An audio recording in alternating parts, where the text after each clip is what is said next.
Hello friend, welcome back to Pharma Pathshala. So friends, first of all, I would like to apologize, right? Because मैं काफ़ी time से video नहीं डाल पा रहा था. रीज़न बिहाइंड कि प्लांट में ऑडिट वगैरह चल रही थी.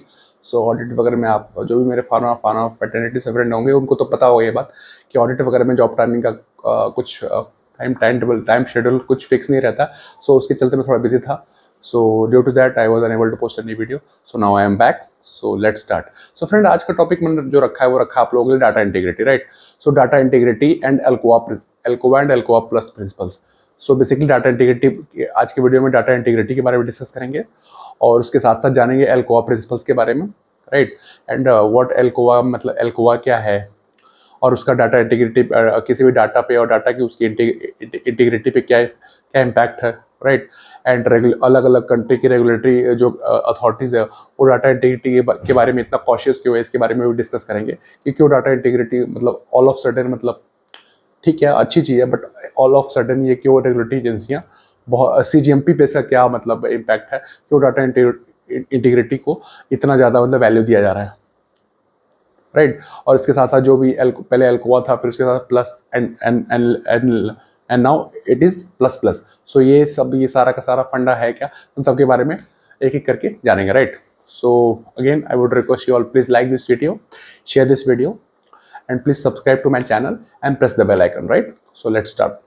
So friend, what is data, right? What before coming on data integrity, let us first let us know what is data. So data क्या होता है फ्रेंड? अगर फार्मा के कॉन्टेक्स्ट में इन जनरल कॉन्टेक्स्ट में बात करें तो कोई भी एक्टिविटी, राइट? कोई भी एक्टिविटी चाहे वो मतलब हो रही है या फिर मतलब या फिर हो चुकी है, राइट? तो बेसिकली कोई भी activity which is happening, right? So to record so any kind of any kind of documented evidence, right? Any kind of paper evidence, right? Paper जो भी एक्टिविटी है, कोई भी एक्टिविटी हो रही है, राइट? सो उस एक्टिविटी का जो एक मतलब एक एविडेंस रिकॉर्ड पर्पस के लिए जो हम रखते हैं उसको, चाहे वो पेपर फॉर्म में रखें इलेक्ट्रॉनिक फॉर्म में रखें, सो उस होल बंचेस ऑफ जो एविडेंसेस होते हैं, राइट, उसको हम डेटा बोलते हैं, राइट? तो हो गया डेटा. ओके. फिर अब डेटा, अगर डेटा हो गया, फिर डेटा में भी बहुत सारे डेटा होते हैं. एक जनरल पेपर डेटा होता है जो कि हम जनरल यूज करते हैं. उसके बाद इलेक्ट्रॉनिक फॉर्म ऑफ डेटा होता है, राइट? और तो और भी बहुत सारे एग्जांपल है. इसके अलावा अब डेटा, उसके अलावा अगर हम फार्मा के कॉन्टेक्स्ट में बताऊं या फिर अगर मतलब IT की टर्मिनोलॉजी में बताऊं तो एक डेटा होता है. फिर डेटा को कवर करने के लिए एक मेटा डेटा होता है, right? What is meta data? Meta data को अगर हम जनरली डिफाइन करें, generally if you want to define the meta data is a data which refers to data, right? Data of data means meta data वो होता है, वो एक raw form of data का एक रॉ फॉर्म होता है जो कि अल्टीमेटली सपोर्ट करता है जिससे कि कोई एक डेटा का फॉर्मेशन होता है. Means basically it is a supportive evidence which finally forms any kind of data, right? So Meta data ये होता है. जैसे फॉर एग्जांपल बताऊं, सपोज करिए कि हमने कोई न्यूमेरिक वैल्यू ले लेते हैं, राइट? मैथमेटिक थम में बता रहा हूं, या फिर सपोज करिए हमने कोई वैल्यू ले ली 1, 2 या 10, 5, जो भी कोई भी न्यूमेरिक वैल्यू जो आपके माइंड में आ रही है वो हमने ले ली, राइट? तो वो एक न्यूमेरिक वैल्यू हो गई. लेकिन अगर उसी न्यूमेरिक वैल्यू के आगे मैंने कोई यूनिट लगा दिया, mg, ग्राम, ml, राइट, kg, तो वो जो यूनिट्स हो गया ना, तो उस यूनिट को लगाने से क्या हुआ, वो जो एक वैल्यू थी वो एक वैल्यू पूरी की पूरी कंप्लीट फॉर्म में हो गई, राइट? 1 mg या लेट्स से 10 mg या फिर लेट्स से 10 kg या let's say 5 ml, 1 ml, 100 ml, right? तो बेसिकली एक तो न्यूमेरिक वैल्यू हो गई, राइट? और एक आपका उसका मतलब एक यूनिट्स हो गया. तो जो यूनिट्स हो गया जिसके जिसके मिलने से वो एक न्यूमेरिक वैल्यू थी, उसको एक मतलब एक कंप्लीट उसको एक रिकॉग्निशन मिल गया. तो ये एक मेरा एक मतलब एक जनरल एग्जांपल बताया मैंने. One, what is one here? One is a numeric value and the unit which we are generally putting along with that numeric value, that is a metadata, right? So एक Meta data के मिलने से क्या हुआ, एक data complete हो गया, मतलब एक कंप्लीट डेटा का फॉर्मेशन हो गया, राइट? सो बेसिकली यही होता है मेटा डाटा का मतलब डेटा ऑफ डेटा को बोलते हैं, मतलब मेटा डाटा को बोलते हैं कि it is generally a raw form of evidence which finally combined with any value to form any kind of data, right?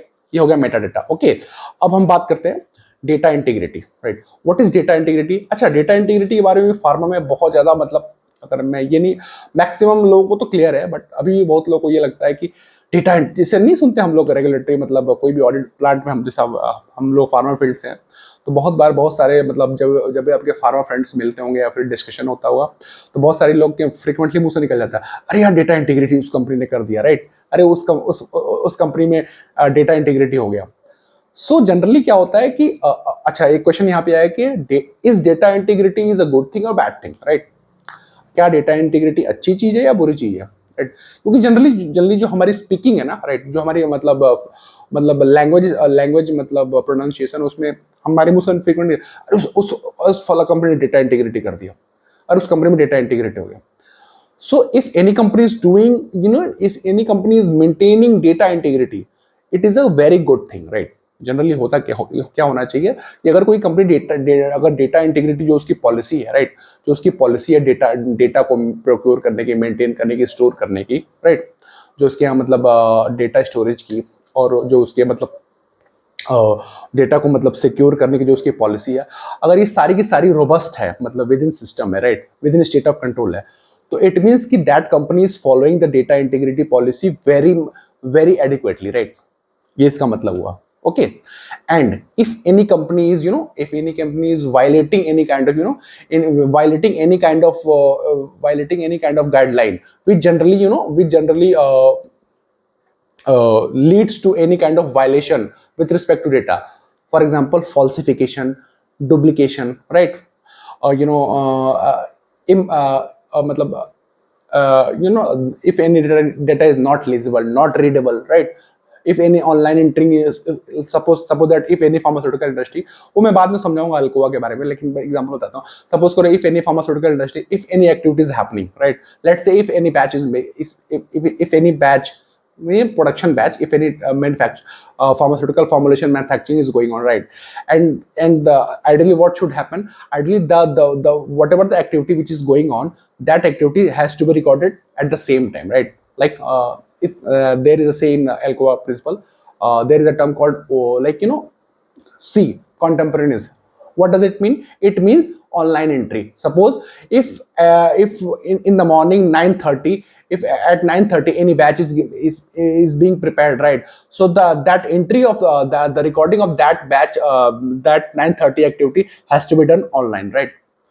It should not happen like, it should not happen that, oh okay, let's do one thing, firstly we'll prepare the batch, firstly we'll manufacture the batch at 9:30, and later on when everything is if everything has got completed, later on we'll do the documentation. But that should not happen. If that is happening in anywhere, I'm sure nobody is doing that, but if it is happening, it means that company or that group is seriously violating the data integrity policy, right? So ये हो गया. So basically if any company is doing the data integrity, it is a very good thing. It should be done with every pharmaceutical industry. Every pharmaceutical company should follow this data integrity principle, right? And if any company is not doing that, it means that company is seriously violating the data integrity policy, right? So ये हो गया friend मेरा data के बारे में basics और data integrity के बारे में, राइट? सो अब आगे से अगर कोई बोले कि अरे अगर फला कंपनी ने डेटा इंटीग्रिटी कर दिया, तो आप बोले, आप उसको अप्रिशिएट करना, बोला ओके वेरी गुड, अगर वो डेटा इंटीग्रिटी, अगर वो मेंटेन, अपने डेटा को इंटीग्रेट कर रहा है। इंटीग्रेशन मींस क्या होता है? जोड़ के रखना। कोई भी डेटा है तो बेसिकली डेटा है, तो जो भी डेटा को, जो भी कोई एक डेटा है, उस डेटा को जो भी उसके सपोर्टिव डॉक्यूमेंट्स वगैरह हैं, सारे के सारे एक दूसरे से इंटीग्रेटेड हो, मतलब बिल्कुल होलिस्टिकली मतलब अटैच्ड हो। ऐसा ना हो कि मतलब सपोज कोई बैच रिकॉर्ड है, राइट, तो ऐसा नहीं होना चाहिए। सपोज करो बैच रिकॉर्ड में जनरली क्या क्या होते हैं, डिस्पेंसिंग पेज हो गया, राइट, बीएमआर बीपीआर, अगर बीएमआर है रिक्वेशन स्लिप लगी होनी चाहिए, कोई एडिशनल मटेरियल इशू है तो वो रिकॉर्ड होना चाहिए, सारे के सारे मतलब डिस्पेंसिंग शीट, जो भी डिस्पेंसिंग के टाइम पे जो भी मटेरियल इशू हुए हैं तो सारे के सारे इशू स्लिप लगे होने चाहिए, राइट। कोई अगर रिंस वाटर वगैरह का कोई मतलब रिंस स्वैप का कोई मतलब सैंपल भेजा है किसी इक्विपमेंट का, तो उसके अगर मतलब मटेरियल कैरी ओवर की कंडीशन में है, अगर इक्विपमेंट अगर प्रोडक्ट ए बना है फिर प्रोडक्ट भी बनने जा रहा है, तो उसके इसमें रिंस स्वैप का प्रॉपर एंट्री होनी चाहिए, प्रॉपर उसका सेट लगाना चाहिए। तो basically what I am trying to say is कि जो भी एक कंप्लीट बैच रिकॉर्ड होता है, उसके जितने भी सपोर्टिंग डॉक्यूमेंट है सब सारे के साथ लगे होने चाहिए। ऐसा नहीं होना चाहिए कि बीएमआर में डिस्पेंसिंग शीट ही गायब है, एडिशनल पेज ही गायब है, राइट। और सपोज करो कि अगर 10 एक्टिविटी हुई है बीएमआर में, कोई टैबलेट की मैन्युफैक्चरिंग हुई है जिसमें 10 एंट्री हुई है और 10 में से 5 के मतलब सपोर्टिव डॉक्यूमेंट्स में 5 के गायब हैं, 4 एंट्री है, 4 के बाद एंट्री गायब है, ऐसा नहीं होना चाहिए कोई भी। तो बेसिकली क्या होता है कि डेटा इंटीग्रिटी का ये मतलब होता है कि कोई भी कंप्लीट डॉक्यूमेंट है ना, तो उसके तो एक बार कोई डॉक्यूमेंट जब भी क्योंकि वो एक रिकॉर्ड हो गया ना, एक बार once activity is done, it has gone into the stage of record, right. वो रिकॉर्ड हो गए। तो बेसिकली क्या हुआ कि जो कोई भी जब हम फ्यूचर में जब भी ऑडिट पर्पस के लिए या कभी भी हमें अगर खुद को भी अगर हमें कोई डॉक्यूमेंट को भी रिव्यू करने की जरूरत पड़ी, तो हम जब भी डॉक्यूमेंट ओपन करें, राइट, जब भी हम डॉक्यूमेंट ओपन करें तो हमें ऐसा ना लगे कि मतलब हमें पढ़ के लगना चाहिए कि हाँ ये डेटा प्रॉपर एल्कोआ प्रिंसिपल को या फिर एल्कोआ प्लस या प्लस प्लस को पूरा फॉलो कर रहा है, राइट, ऐसा होना चाहिए। ओके फ्रेंड, अब हम आ जाते हैं एल्कोआ। सो एल्कोआ बेसिकली फ्रेंड क्या होता है कि अगर मैं ये बोलूं कि एनी डाटा अगर एल्कोआ के टर्म में अगर मैं किसी भी डॉक्यूमेंट या फिर किसी डाटा को अगर मैं डिफाइन करूं, तो any data which if any data is following ALCOA and later on it has came up with some plus guideline also. What is if any document is following this ALCOA principle, it means that document is 100% accurate, 100% up to the level of up to the level of regulatory expectation, or let's say that document that document we can define as that document is 100% accurate, right?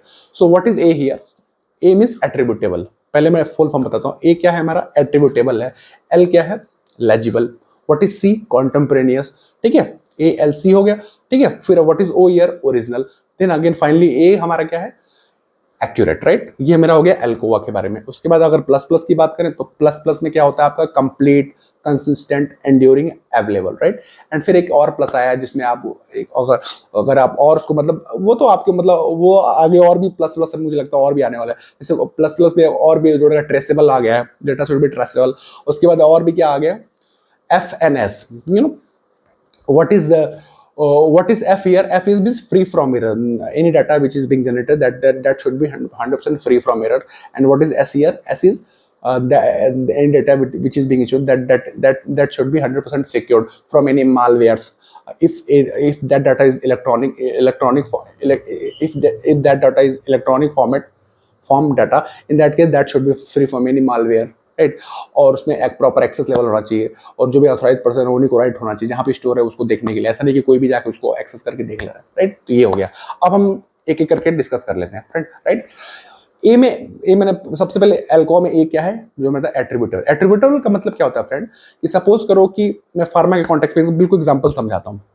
Suppose करो कोई batch आप बना रहे हो, right, ठीक है। तो मैं प्रोडक्शन वाला हूँ, तो सपोज करो कि मैंने डिस्पेंसिंग कराई, ठीक है। डिस्पेंसिंग में नॉर्मली क्या होता है? 3 लोग होते हैं, एक स्टोर ऑफिसर रहेगा, एक प्रोडक्शन ऑफिसर रहेगा और एक क्यूए ऑफिसर रहता है, IPQA वाला जो चेक करता है, ठीक है। तो सपोज करो कि 3 कॉलम होते हैं या फिर डिपेंड करता है कहीं कहीं में क्यूए वाला नहीं भी होता है, 2 ही होते हैं, स्टोर और प्रोडक्शन। तो सपोज करो कि अगर स्टोर में सपोज करो मेरा नाम ज्ञानदीप है ना और मैं स्टोर में काम कर रहा हूँ, ठीक है। तो अगर मैंने अगर डिस्पेंसिंग अगर मैं करा रहा हूँ ना, ठीक है, तो वहाँ पे रिकॉर्डेड बाई में मेरा मतलब डिस्पेंस में मेरे ही साइन होना चाहिए। ऐसा नहीं कि मैं डिस्पेंसिंग करा रहा हूँ और मेरा मैनेजर आके साइन मार रहा है, राइट, ऐसा नहीं होना चाहिए। तो बेसिकली एट्रीब्यूटल का मतलब क्या है? Who has performed the activity, right, मतलब जिसने एक्टिविटी किया उसको ही प्रॉपर एक्टिविटी को रिकॉर्ड करना है। ये हो गया हमारा एट्रीब्यूटेबल, राइट।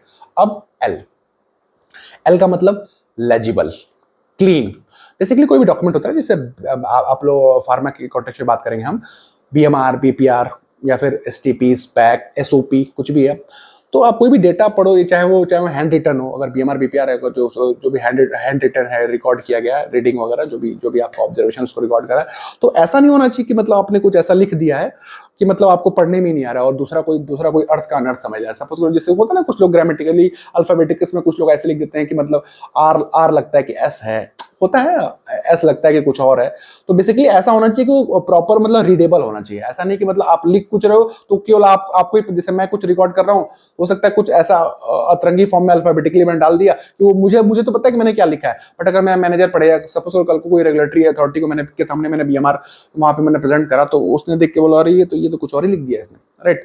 तो हो सकता है वो बाद में हम उसको एक्सप्लेन कर पाएं, बट वो फर्स्ट इंप्रेशन में भी देखने में लगना चाहिए कि हाँ जो एक्चुअली में जो मैं लिखना चाह रहा हूँ, जो मैं रिकॉर्ड करना चाह रहा हूँ वही मैं रिकॉर्ड करूँ।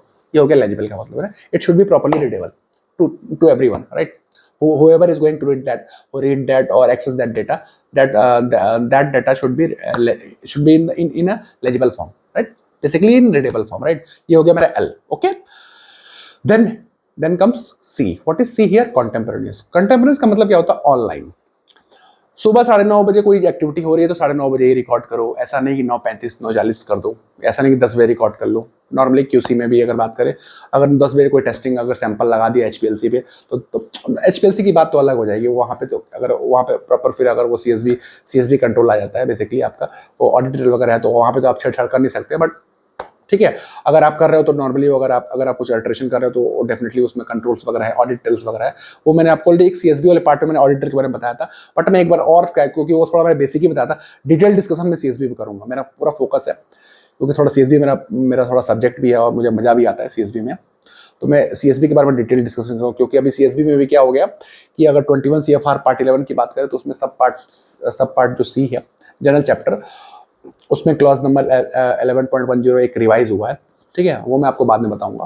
वो थोड़ा मेरा एरिया ऑफ इंटरेस्ट भी है, तो मैं उसमें डिटेल डिस्कशन करूंगा। क्योंकि अभी CSA भी आ चुका है, computer system assurance, computer software assurance versus computer system validation, दोनों में क्या डिफरेंस है, तो इसके बारे में मैं एक पूरा डिटेल वीडियो बनाऊंगा। और पूरा मैं ट्राई करूंगा कि जो भी मेरा गैम 5 है ना, गैम 5 के एक चीज़ को मैं अच्छे से पूरा यहाँ पे डिस्कस करूँ। लंबा वीडियो चलेगा, एक पूरी सीरीज चलाएंगे हम लोग, ठीक है। So don't worry.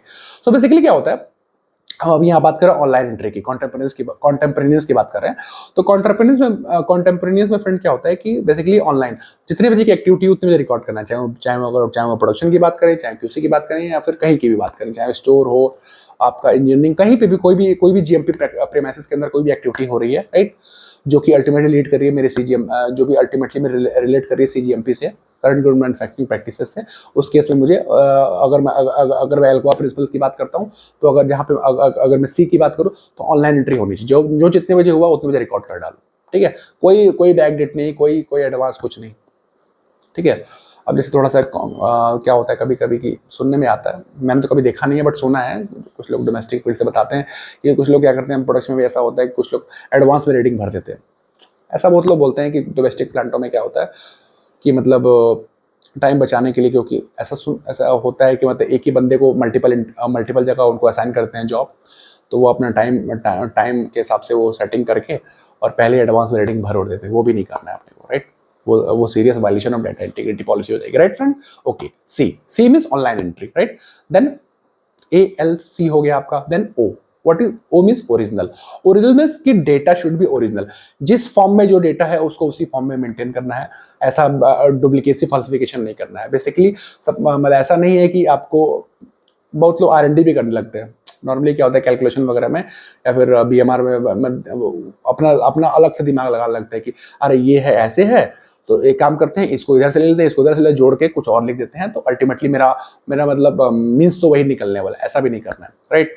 जो चीज़ हमें हो रही है, जो हमें दिख रही है, वही हमें रिकॉर्ड करना है, राइट। सपोज के लेट से मैं जैसे एग्जांपल बताता हूँ, जैसे इंजीनियरिंग पर्सन होते हैं जहाँ पे जिस प्लांट में BMS सिस्टम नहीं होता है और EMS नहीं होता है, लाइक बिल्डिंग मैनेजमेंट सिस्टम और इलेक्ट्रॉनिक आपका इन्वायरमेंटल मॉनिटरिंग सिस्टम नहीं होता है, वहाँ पे लोग मतलब मैनुअली, डोमेस्टिक प्लांटों में भी बहुत सारे होता होगा कि क्या करते हैं, वो पेन पेपर लेके हर घंटे जाके वो मैनुअली जहाँ पे एरिया में जो भी हमारा प्रोडक्शन एरिया, वहाँ पे जाके जो भी DP वगैरह है, RS टेम्परेचर, वहाँ की रीडिंग वो नोट करके ले आते हैं, ठीक है।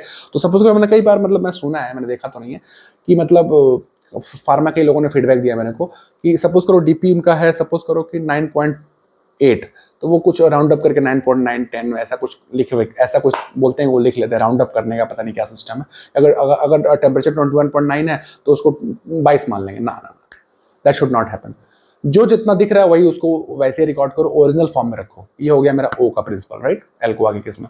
देन फाइनली हमारा जो लास्ट वाला A है, what is accurate. Accurate means कि अगेन एक्यूरेट बोले तो कि आपका एक्यूरेट बोले तो नाम से क्लियर है, एक्यूरेसी 100% होनी चाहिए। जो भी डेटा हम रिकॉर्ड कर रहे हैं, जो भी हम एक्टिविटी हो रही है प्लांट के अंदर, राइट, GMP प्रीमाइसेस के अंदर, तो राइट, तो उस एंट्री की एक्यूरेसी हमें बहुत ध्यान से रखनी है। ऐसा नहीं कि मतलब हो कुछ हो रहा है और रिकॉर्ड हम कुछ कर रहे हैं, राइट। तो ये मेरा एक्यूरेसी, मतलब एक्यूरेसी शुड बी 100%, राइट। या फिर अगर 100% नहीं भी है तो 100% तो होना ही चाहिए, या फिर our intent of recording of that activity should be 100%, at least जो हमारा इंटेंट ऑफ एक्यूरेसी है वो 100% होना चाहिए। ये हो गया हमारा एक्यूरेसी, एक्यूरेट का, ठीक है। ये हो गया मेरे फ्रेंड्स एल्कोवा। अब हम आए थे प्लस। What is plus?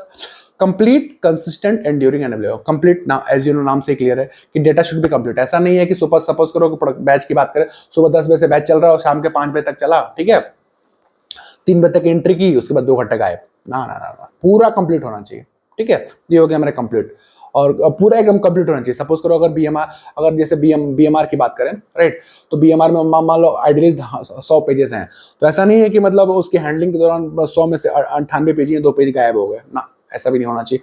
पूरा जो डेटा जिस फॉर्म में है वैसे ही फॉर्म में हमें मेंटेन करना है, कंप्लीट। ये हो गया मेरा कंप्लीट, ठीक है। कंसिस्टेंट, कंसिस्टेंट बोले तो कि जो भी हमारा इंटेंट ऑफ रिकॉर्डिंग है, एनी काइंड ऑफ एक्टिविटी, ठीक है, वो मतलब ऐसा नहीं है कि मतलब सपोज करो कि मतलब सुबह से हमने कोई रिकॉर्डिंग करनी चालू करी, ठीक है, और बीच में हमने छोड़ दी रिकॉर्डिंग करना, ठीक है। अगर जहां से स्टार्ट किया और जहां तक उसको आइडियली जाना है, ठीक है, तो एकदम कंसिस्टेंसी हमें मेंटेन करनी है through out the life cycle. जब तक डेटा की वो है तब मतलब जहां तक एक्चुअली एक्टिविटी आइडियली हो रहा है वहां तक हमें उसकी मतलब कंसिस्टेंसी मेंटेन करनी है। ये हो गया मेरा कंसिस्टेंट, राइट। मतलब बेसिकली मतलब ऐसा ना हो कि मतलब एक जगह स्टार्ट करा था, बीच में फिर ब्रेक मार दिया, फिर आगे चालू कर देना, ना, एक बार से पूरा कंटिन्यूटी हमें मेंटेन करनी है। ये हो गया मेरा कंसिस्टेंट, ठीक है। उसके बाद से एंड्योरिंग।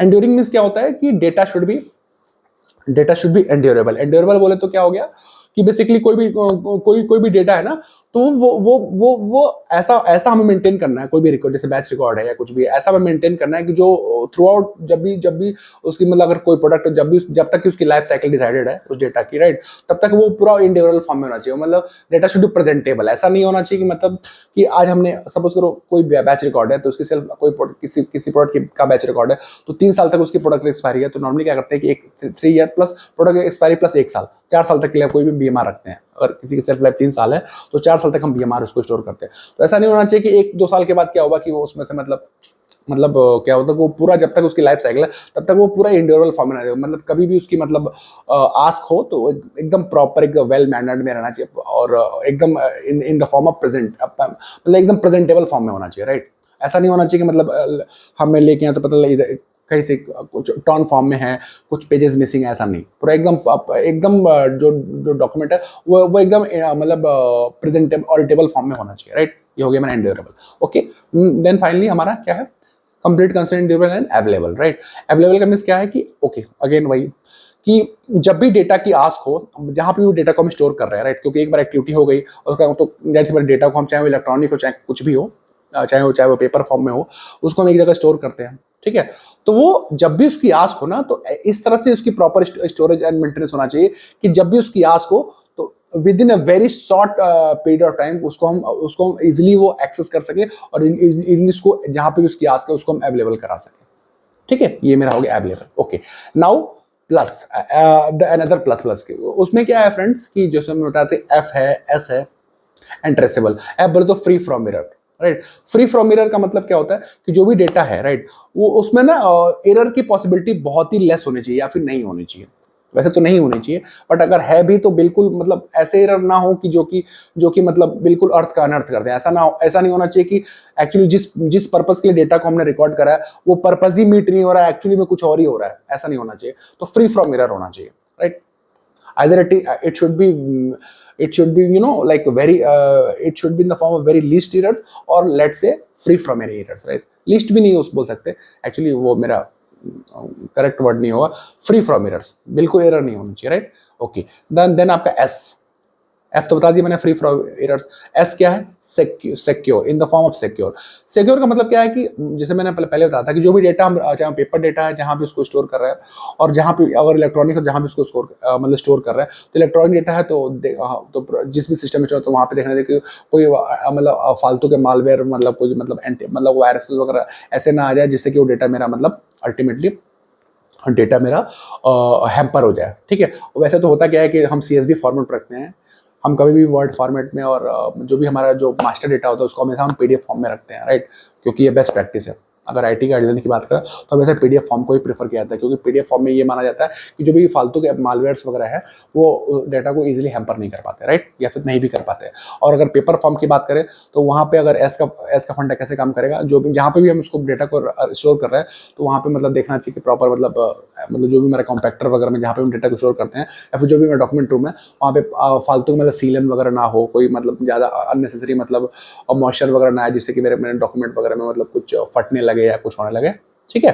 तो ये सब हमें मेंटेन करना है। ओके, देन फाइनली एक लास्ट वाला क्या होता है ट्रेसेबल। अच्छा, जो भी ट्रेसेबल का मतलब क्या होता है, नाम से क्लियर है। ट्रेसेबल बेसिकली क्या होता है, जब भी हम डॉक्यूमेंट ओपन करें, चाहे हम पेपर की बात करें, चाहे इलेक्ट्रॉनिक फॉर्म की बात करें, तो जब भी हम डॉक्यूमेंट ओपन करें ना, तो ट्रेसेबल का मतलब क्या है कि मतलब जब भी जो भी हम डॉक्यूमेंट पेज खोलें या फिर कोई डॉक्यूमेंट कोई भी पन्ना खोलें तो उसके आगे का और पीछे का जो भी है ना प्रॉपर ट्रैकिंग होनी चाहिए, ठीक है, ट्रेसेबल फॉर्म में होना चाहिए। ऐसा नहीं है कि सपोज करो मैंने पेज नंबर 5 खोला, पेज नंबर 5 के पीछे पेज नंबर 3 लगा हुआ है, या फिर पेज नंबर 5 के बाद सीधे पेज नंबर 8 आ गया है, ठीक है, 6-7 गायब भी हो गया। ऐसा नहीं होना चाहिए, प्रॉपर ट्रेसेबिलिटी होनी चाहिए, जिससे कि जब भी कोई डेटा खोले तो उसको पूरा जो उसका जो भी डेटा जब वो पढ़े तो उसे पूरा इजिली सब कुछ समझ में आए, ठीक है। ऐसा ऐसा नहीं होना चाहिए कि हमने डॉक्यूमेंट दे दिया किसी को पढ़ने के लिए, ऑडिटर को, चाहे पेपर डॉक्यूमेंट चाहे इलेक्ट्रॉनिक, और उसके बाद हमें एडिशनली जाके हमें बताना पड़ रहा है कि नहीं सर ये गलती से स्कैन 8 नंबर पेज पहले हो गया था, फिर 6 नंबर बाद में। ऐसा नहीं होना चाहिए, मतलब ऐसा लगे